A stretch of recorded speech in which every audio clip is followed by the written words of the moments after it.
Hey everyone, welcome back to Me and MS. My name is Michael. In this episode, I wanted to kind of capture what's been going on for posterity's sake more than anything and kind of detail the last few weeks. Today's December 20th. We are staring down Christmas and fast approaching, excited for that. But I wanted to kind of give some insight on just the ups and downs of MS and just be real for a second. We're all being real, even if it's later than when we get the notifications to be real. So here we are making this kind of recap of things for me to honestly look back at later.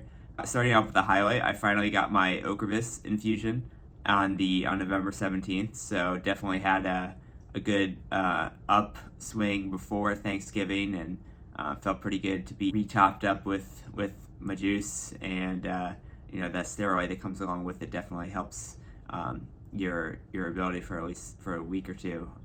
It's definitely helpful. So when my wife and I were traveling to home to Northern Virginia, DC for Thanksgiving, though, on the 22nd, that's kind of when everything kind of went south. The travel was fine. Actually, we were remarking just how easy everything was, and we really got the traveling situation down now. And for the trip, we packed light, decided not to bring a walker this time, and sped through the airport through TSA pre-check. So that was really helpful and getting through the airports. But it's when we got to Dallas Airport that things really went south.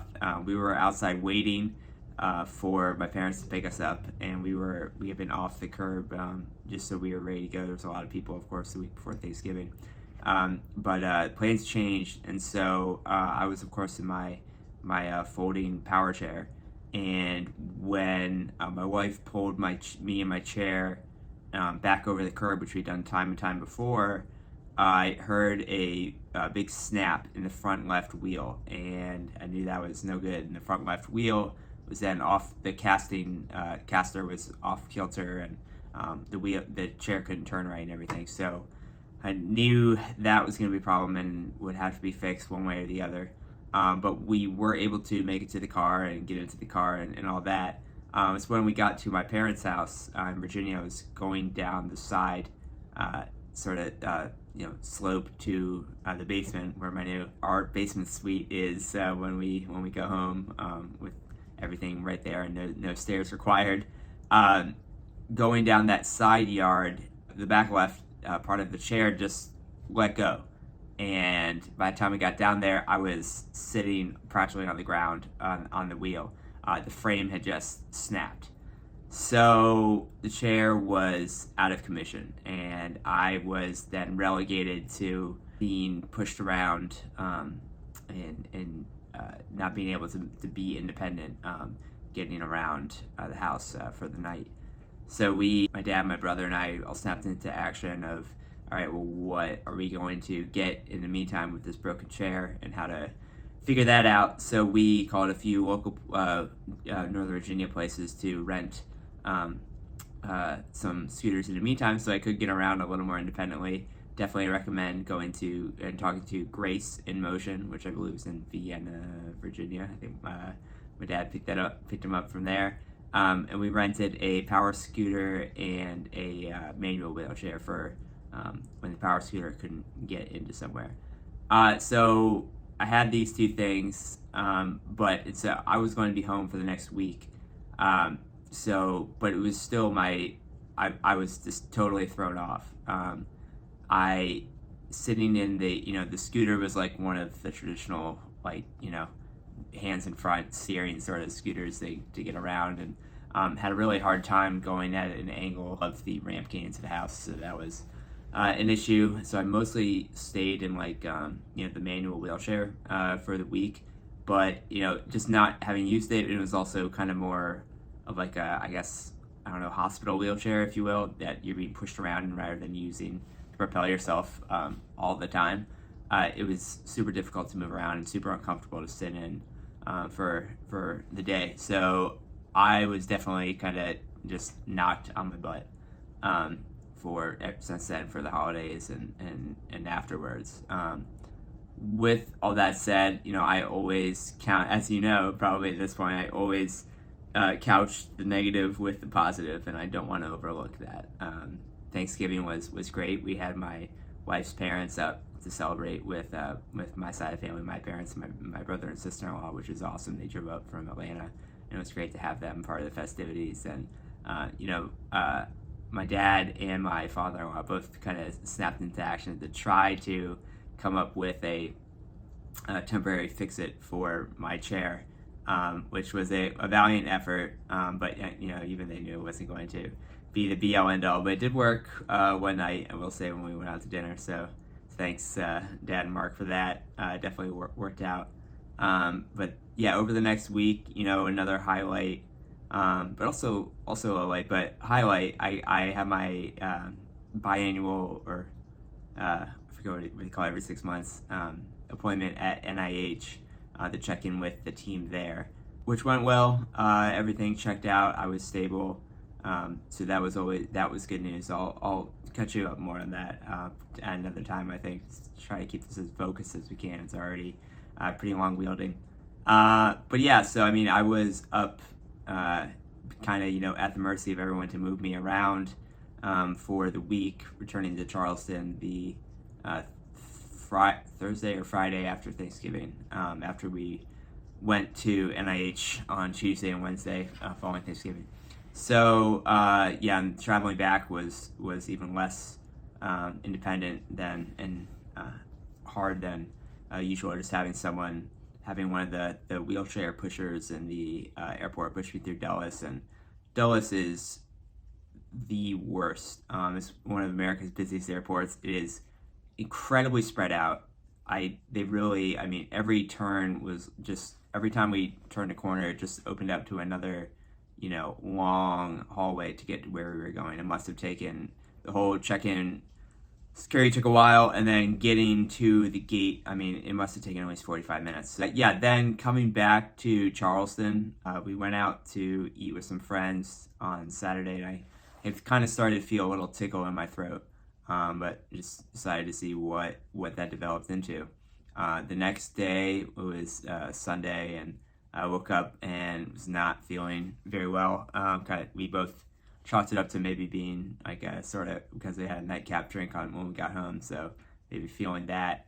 But by Monday morning, the feeling really had not gone away. So I tested for COVID and tested positive, which I must have contracted traveling through Dulles, and with everyone going everywhere after Thanksgiving was now the time to not be wearing a mask. So COVID is still out there, and I think I'm going to be wearing a mask in more, especially right now, in crowded indoor areas with people from all over.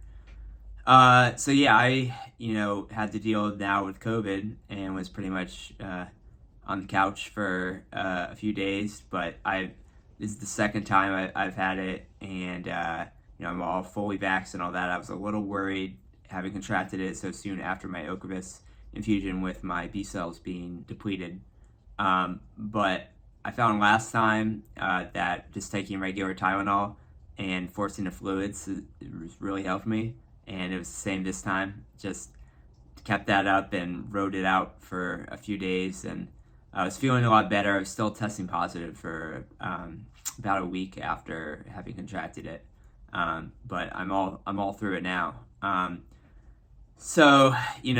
still, with all that said, going back to my chair, we had to send it to the manufacturer for them to repair, which is both a good and bad thing.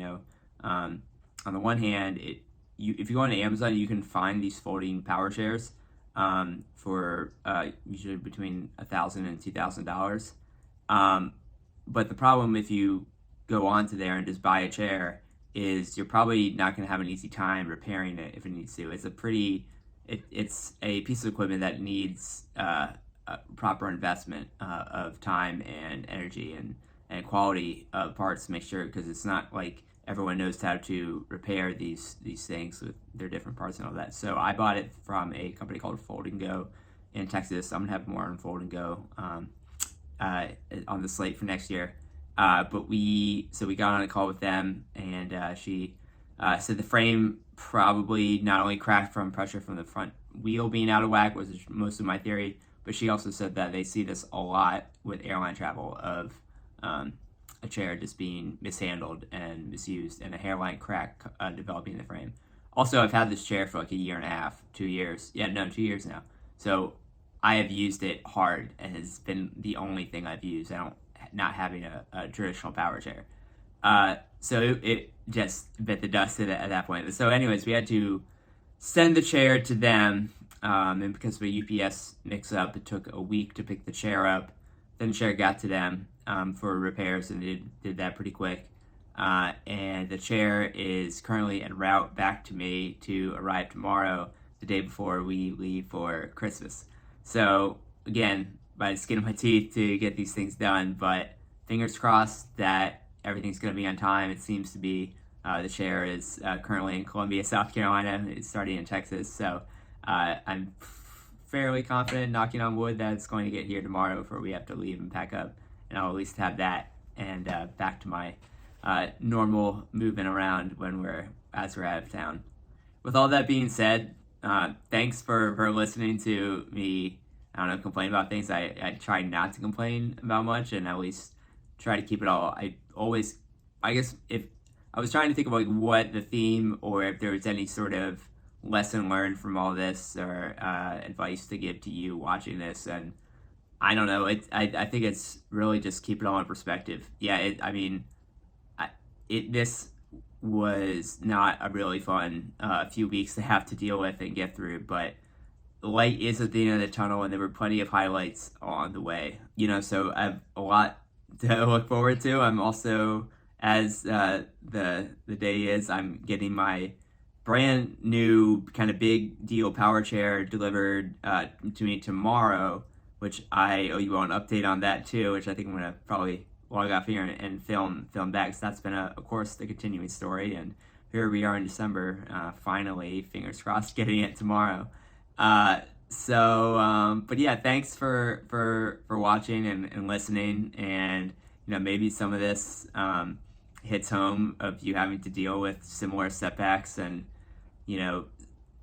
trying to keep things in perspective and not get completely down on yourself.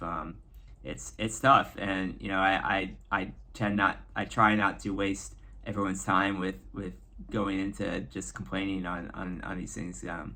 Get to like a more useful video, but that's kind of that's where I am now. I do want to be real with you. So there's light at the end of the tunnel. We'll get there soon. Thanks for watching, and I'll catch you on the next one.